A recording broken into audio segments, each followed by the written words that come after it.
A long time no see, YouTube. It's almost 2026. Christmas is tomorrow, and I've only read 27 books this year.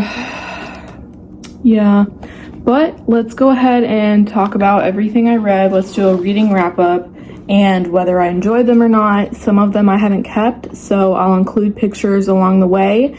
And I'm having my steak and sweet potato while we get into it.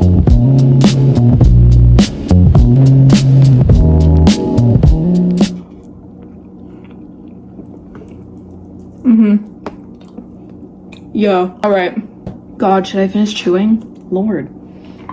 First book I finished, or I guess the shortest book, I have my Goodreads right here next to me because I can't remember anything to save my life. It's like I automatically forget everything I just did. Evidence. This one was actually surprisingly good. I remember reading this at Ariel Foundation Park.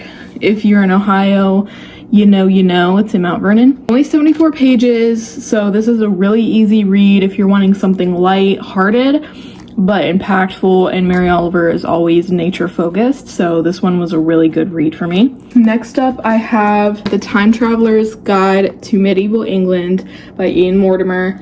I was really excited about this one because for some reason I am in my medieval phase, medieval core, and you know what, that's going to carry over into 2026 and there's nothing I can do about it. And I really just wanted to get like a more in-depth idea of what it was like to live in medieval times. And this was a good introduction to it, I suppose. It was lacking. It was not interesting the way I thought it was going to be. I had really high hopes for this one.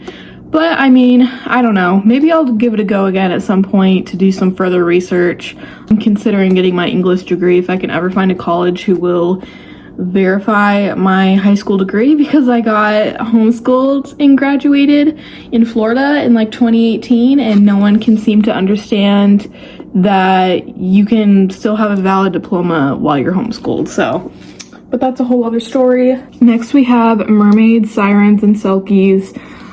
This is edited by Jean Menzies. This is Myths and Legends. For some reason, no one really knows that this little book exists, but I think it's perfect. It really focuses on Hawaiian and Scottish lore with a smidge of Greek mythology. But I really enjoyed it. This was a great read for me, and as someone who is a nautical girly at heart and enjoys everything mermaid-esque, this was just a perfect addition to the library and one I'm glad to say I've read. Now, my main commitment for the year was Count of Monte Cristo by Alexander, please don't let me butcher his last name, Dumas. Okay, first look at the tabs. I know it seems like not that many for like a 1,000-page book, but this read left me in tears when I finished. Now, a lot of you have probably grown up with the movie, I think made in 2003 or 1993, something like that. I grew up loving that movie. I watched it with my dad probably at least once a year. It was one of the first movies I showed to my boyfriend when we started living together. This book is a fever dream in comparison. This is a story about love, revenge, heartache, and making peace with your circumstances and choosing forgiveness. Our main character goes through some of the worst things you can possibly imagine someone going through. And Mercedes, the girl he loves, the girl who's everything to him, he lets her go in the end for his own sanity and his own peace. It just, there's not enough I can say about this book. I could honestly probably do a whole separate video for this book. I really loved learning about the priest. He's one of my favorite characters in this book, but Edmund is a better man than I could ever be in his situation. And like, the movie never touches on the subject that he literally adopted a girl and like saved her, and their relationship is so beyond sweet. And God, this is just such an underrated read. Like, yes, you can still buy it and it's still everywhere, but oh my God, I can't even sum up what this book means to me. It's going to be a forever home on my shelf. I also love this edition. My boyfriend got it for me. Yeah. Still chewing. Okay. Next up is Jane Austen, Her Life and Letters. And here's all the tabs.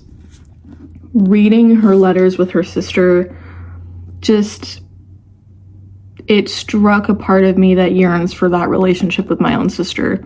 Their connection and bond with each other is beautiful and heartwarming, and you can tell Jane got a lot of inspiration from her sister Cassandra for her books. If you're going to look into Her Life and Letters, I feel like this is the one to get, by William Austen Leigh and Richard Arthur Austen Leigh. You know, their family, they're going to have all the resources available to them to give the best story. They're going to know how to portray Miss Austen, and they really just want to protect her reputation and still show her in true colors. So I love this one so much. And on that same note, I did also read the Charlotte Bronte letters. I adore this cover.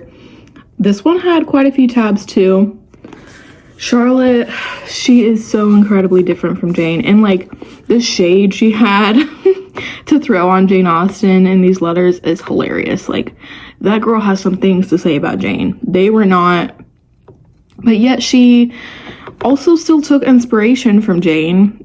Jane Eyre is basically her own take on Jane in Pride and Prejudice, and you can see how much she cared for the people around her and how she really just wanted to share a piece of her hardships and women's hardships in that time through her stories. She thinks so little of herself, but yet she wants better for women around her. And unfortunately, that's still a problem today.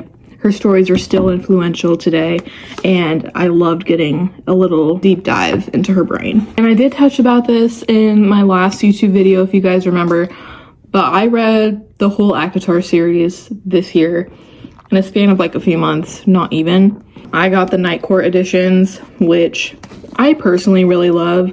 I don't want the crazy neon spines on my bookshelf. Like, does that look like it would be my vibe? Because it's not. And it's still a world that you can get lost into and addicted to. And I'm really excited to start the Throne of Glass series. Despite there being some cringy characters, it's like, you know what, we're cringing our own lives too, and I'm sure we wouldn't look that good on paper if we were in her shoes. Next up, we have the Theban plays. There was a lot of good snippets in here, but as a whole, some of these Greek plays are so hard to wrap your head around what they're trying to say, but that's just the language. Like, I'm used to reading Victorian literature, Regency Georgian literature, but like past that, I haven't really read anything, so besides the Bible. But so this is kind of like an introduction to Greek literature, like ancient Greek literature, and needless to say, I'm going to need some honing in, some practice before trying another one, because this one was honestly, I was a little confused for a lot of it. So next up, I gotta say, I'm kind of in my vampire era, so I did have to read The Historian. I've seen this posted way too many times and hyped up too many times to not give it a try. You can kind of see all the tabs we got going on here. And let me say, like, the suspense and atmosphere in this book, 10 out of 10. When we actually found out what was happening, it was a little predictable because but it was almost like I thought there was going to be more to it, but still, like, it honestly still blew me away. Next, we have Just Kids by Patti Smith. You guys may know by now that me and Patti Smith, we're like this. This story also made me cry, like, oh my god. At the end, you guys, I know this is just like her life story, but holy cow. We read about her and Robert Mapplethorpe. They are madly in love, like as in love as you can be with somebody, but he's gay. But their love goes past that. They have insane chemistry and they love each other so profoundly, but they're still very much incompatible in very important ways, even just to understand other people's situations and just gain a new perspective of the world in general. That's the whole reason we read. This is a great book. Next up, we have Cup of Gold by John Steinbeck. A lot of people don't know that he wrote this. This is a life of Sir Henry Morgan, Buccaneer, with occasional reference to history. Such an interesting look into Henry Morgan. You can see how many tabs I put in here. Y'all know how I have a deep obsession with pirates. So this is the first book I read by Steinbeck. A lot of people stopped me out in public because they wanted to know what I was reading and was really curious that this is a Steinbeck they never heard of. Next up, we have The Pretender by Joe Harkin. This is the story of Lambert Simnel. He was supposedly the true heir of England at the time. He was raised, you know, as a farm boy, a peasant. There's just so many crazy plot twists, and like I just love how this was written. It was so humorous while keeping elements of real history. You can see the tabs I have in here. And while being in my medieval phase, I've also been doing a lot of religious research this year, which leads me to my next read, combining the best of both worlds. This is The Great Medieval Heretics, 5 Centuries of Religious Dissent by Michael Frassetto. And this one kind of let me down, I won't lie. It was a little too much of an overview and not enough of the nitty-gritty and the details that I was looking for.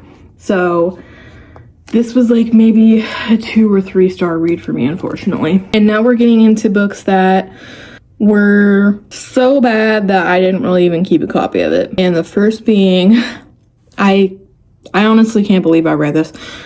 It's Pirates and Prejudice by Cara Louise. This was unfortunately a 2-star read for me.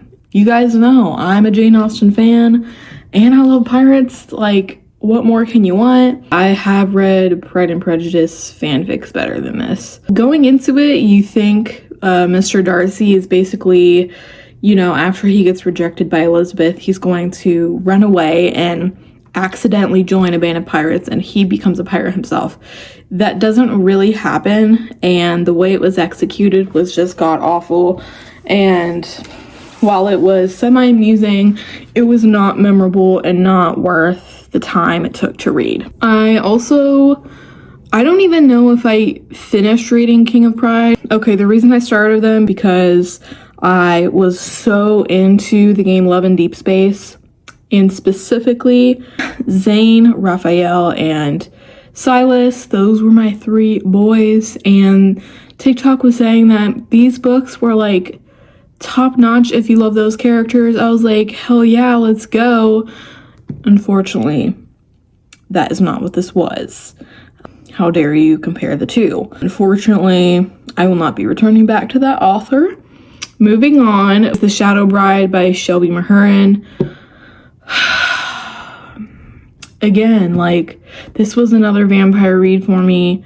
I had such high hopes, but that ended up being like a 2-star read, and I honestly don't even want to get into it. So that happened. An Apprenticeship, or The Book of Pleasures by Clarice Lispector.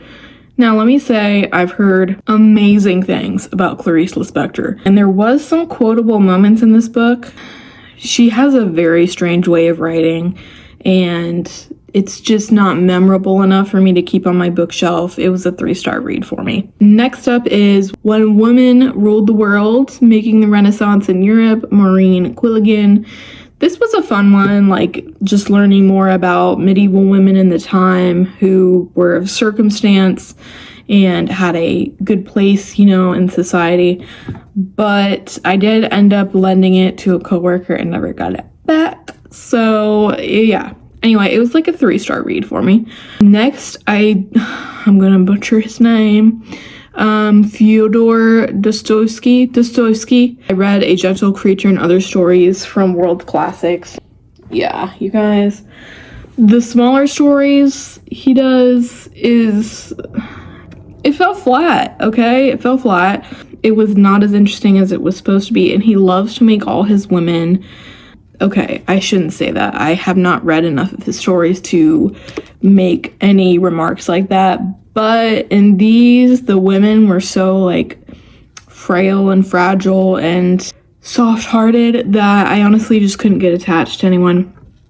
I did read The Wager by David Grann. It was good. It was like 5-star read for me. I was honestly like on the edge of my seat. Like, it's a real story, but oh my god. Love and Friendship by Jane Austen. These were cute, okay? These were cute.